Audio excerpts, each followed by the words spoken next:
स्वागत है आपका हमारे चैनल पर। मैं हूं आपके साथ शिप्रा सैनी। कांग्रेस पार्टी अपनी डूबती नैया को पार लगाने के लिए एक के बाद एक नई नई तरकीबें अपना रही है। कभी मोदी सरकार के खिलाफ महंगाई को लेकर हल्ला बोल, तो अब एक नई शुरुआत की है भारत जोड़ो यात्रा। इसकी शुरुआत की गई है कांग्रेस पार्टी की ओर से, लेकिन कांग्रेस ने अपनी भारत जोड़ो यात्रा के बीच एक ऐसा ट्वीट कर दिया है जिसके बाद सियासी गलियारों में इस ट्वीट को लेकर विवाद शुरू हो गया है। या यूं कहें कि ये ट्वीट करके कांग्रेस पार्टी ने अपनी डूबती नैया, जिसे भारत जोड़ो यात्रा के जरिए वो पार लगाने की कोशिश कर रही थी, अब उसे डुबाने की तैयारी कर ली है। आपको बता दें, कांग्रेस पार्टी के ट्विटर हैंडल से जो ट्वीट किया गया है उसमें उन्होंने एक पोस्ट किया है जिसमें आरएसएस की ड्रेस जो है उसमें आग लगी तस्वीर शेयर की गई है। और इस तस्वीर के जरिए कांग्रेस ने आरएसएस और बीजेपी पर निशाना साधा है। कांग्रेस ने ट्विटर पर जो तस्वीर पोस्ट की है उसे पोस्ट करते हुए ये लिखा है कि देश को नफरत के माहौल से युक्त करने और आरएसएस बीजेपी द्वारा किए गए नुकसान की भरपाई को पूरा करने के लक्ष्य की दिशा में हम एक एक कदम बढ़ा रहे हैं। पोस्ट की गई तस्वीर में आरएसएस की ड्रेस है और ड्रेस में नीचे आग जलती दिखाई गई है और साथ ही उस ड्रेस में धुआं उठता भी दिखाई दे रहा है। इसके साथ ही तस्वीर पर लिखा है 145 डेज मोर टू गो। ये ट्वीट है जो कांग्रेस पार्टी की ओर से किया गया है, लेकिन इसके बाद अब बीजेपी लगातार कांग्रेस पार्टी पर हमलावर है। उन तमाम घटनाओं की याद अब कांग्रेस को दिलाई जा रही है कि कब कब उन्होंने देश में आग लगाने की कोशिश की है। और बीजेपी के जो प्रवक्ता हैं संबित पात्रा, उन्होंने पीसी करते हुए यहां तक कह दिया है कि ये दरअसल कांग्रेस पार्टी की भारत जोड़ो यात्रा नहीं है बल्कि आग लगाओ यात्रा है।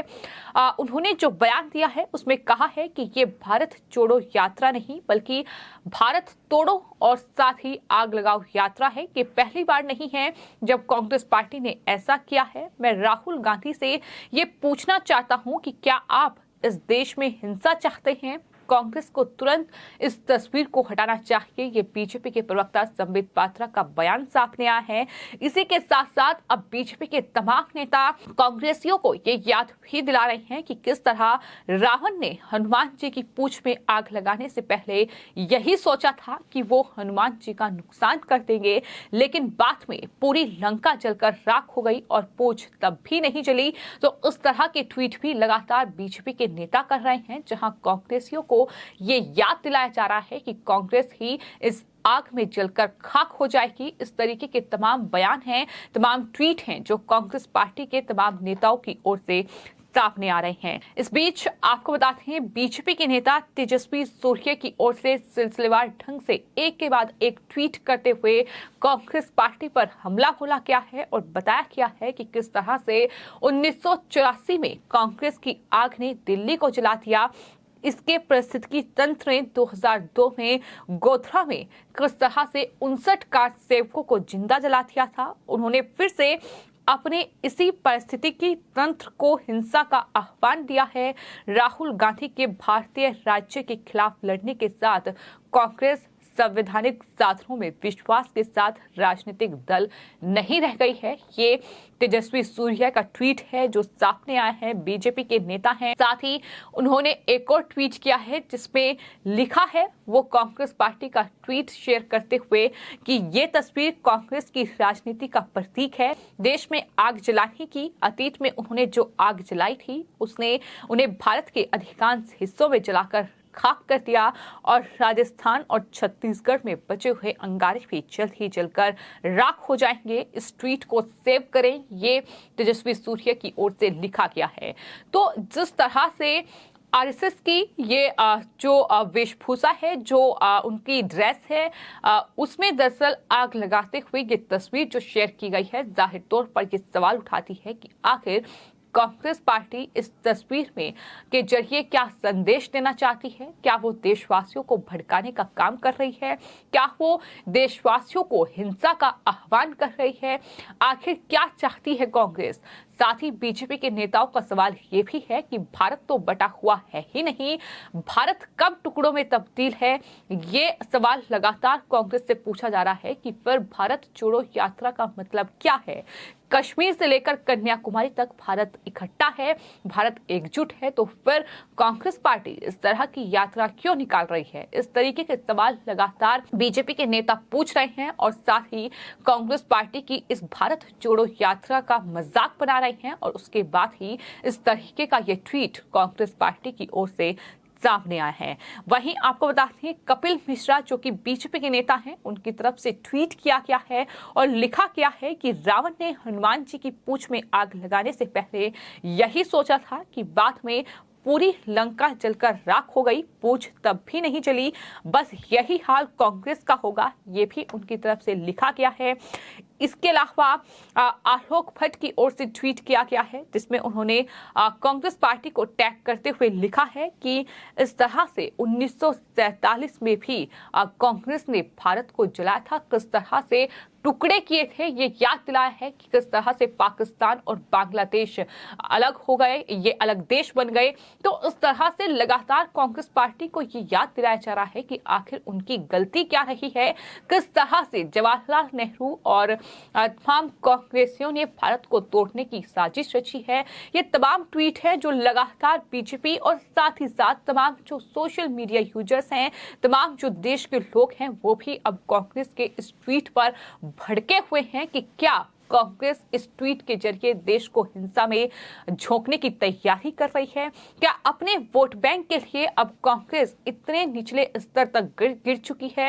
ये तमाम अब कांग्रेस पार्टी से पूछे जा रहे हैं तमाम सवाल। इस बीच कांग्रेस पार्टी के ही पूर्व नेता जितिन प्रसाद जो कि अब बीजेपी का हिस्सा है, उनकी तरफ से भी ट्वीट किया गया है और लिखा गया है कि राजनीतिक मतभेद स्वाभाविक और समझने योग्य है, लेकिन राजनीतिक विरोधियों को जलाने के लिए किस तरह की मानसिकता की जरूरत है, ये सवाल उन्होंने पूछा है। नकारात्मकता और नफरत की इस राजनीति की सभी को निंदा करनी चाहिए, ये ट्वीट उनकी तरफ से किया गया है।